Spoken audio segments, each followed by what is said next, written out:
लूणा कहता है कि आपने समर्पण करना पड़ा तो आप किसके समर्पण करेंगे। हम समर्पण करे तो लूणा किसके करे, और आगमन भी करे तो किस पर करे। आगमन करना ही एक चुनौती जैसा ही है, एक चुनौती देता है। आगमन भी एक चुनौती देता है और समर्पण भी एक चुनौती से कम नहीं है, क्योंकि समर्पण खुद को किसको सौंपने का लक्ष्य है और आगमन किसको मिटाने का लक्ष्य है।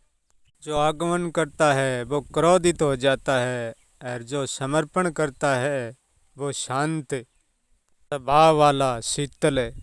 कोई समर्पण से राजी है तो कोई आगमन से राजी है। अब जानना ये है कि समर्पण करे तो किस पर करे, आगमन करे तो किस पर करे, समर्पण करे तो किसके करे।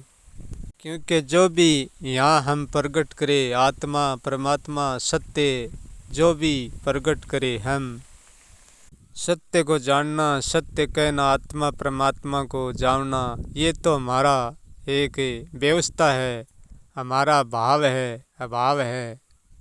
ये भाव और अभाव का तालमेल है। भाव से अभाव प्रकट होता है, भाव से भाव प्रकट होता है। यदि हम परमात्मा के समर्पण करें तो परमात्मा को तो हमने बनाया है, क्योंकि हमसे पहले परमात्मा तो है नहीं, और परमात्मा को तो हमने बनाया है। परमात्मा हमको बना नहीं सकता, क्योंकि सत्य को ही हमने बनाया है, सत्य भी हमको नहीं बना सकता, क्योंकि सत्य परमात्मा को हम नहीं जाना और हमने बनाए है। सत्य परमात्मा हमको नहीं जानता है। यदि परमात्मा हमको बनाते तो पहले परमात्मा को स्वयं को बनना पड़ता, तब परमात्मा हमको बना सकते थे, परंतु ऐसा नहीं है। परमात्मा कभी बना नहीं है, सत्य कभी बना नहीं है, हमने बनाया है। यदि हम हमारा सब कुछ खो दें और हमारे पास कुछ भी ना बचे तो फिर हम क्या बना सकते हैं। अब मैं लूणा किसे समर्पण करूं, किसके समर्पण करूं। मैं खुद ही कुछ भी नहीं हूँ, मैं अबना हूँ, मैं खुद भी बना नहीं हूँ, तो समर्पण किसके करूं।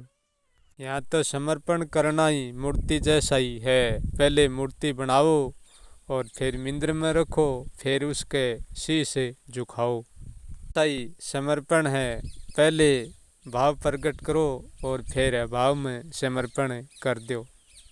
जो भी कोई समर्पण की, आगमन की बात करता है तो तभी ये जान लेना कि ये कोई बहुत बड़ा सपना देख रहा है, क्योंकि आगमन में और समर्पण में कोई ज़्यादा फर्क नहीं है, सिर्फ विचार का, मान्यताओं का फर्क है। आगमन करने के लिए, समर्पण करने के लिए, दोनों के लिए ही व्यक्ति खुद ही रचता है पहली, और फिर ये दोनों काम करता है।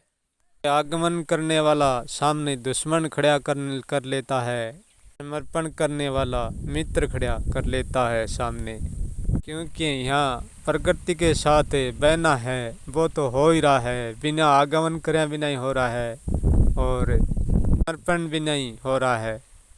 और मैं समर्पण करूं तो भी क्या करूं, हमारे पास तो कुछ है ही नहीं, क्योंकि हमारे पास हम भी नहीं है, हमें होने का और न होने का पता भी नहीं है।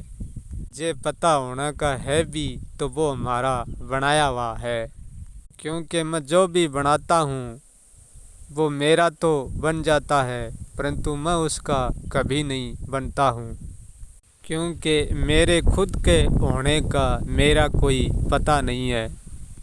यहाँ आत्मा परमात्मा सत्य को मानने वाला भी मूर्ख है और न मानने वाला भी मूर्ख है, समर्पण करने वाला भी मूर्ख है और न करने वाला भी मूर्ख है।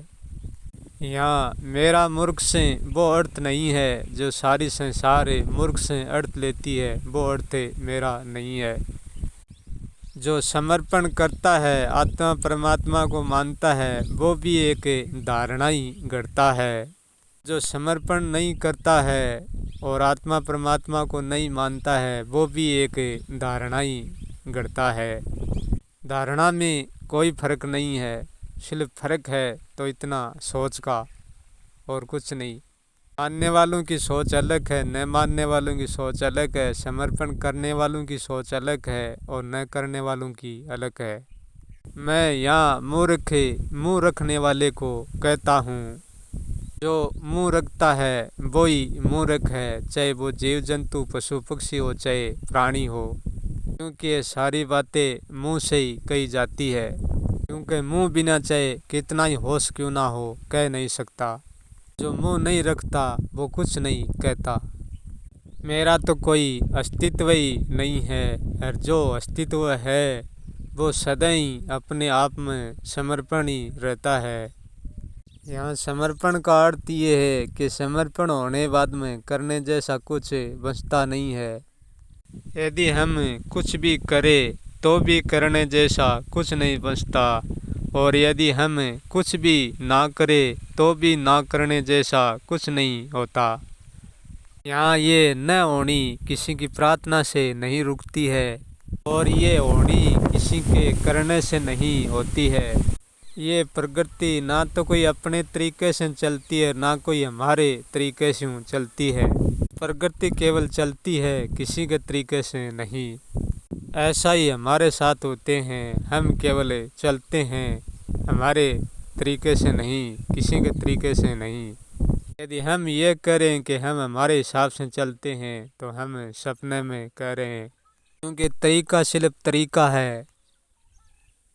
जो चलता है वो तरीका नहीं, बस चलता है।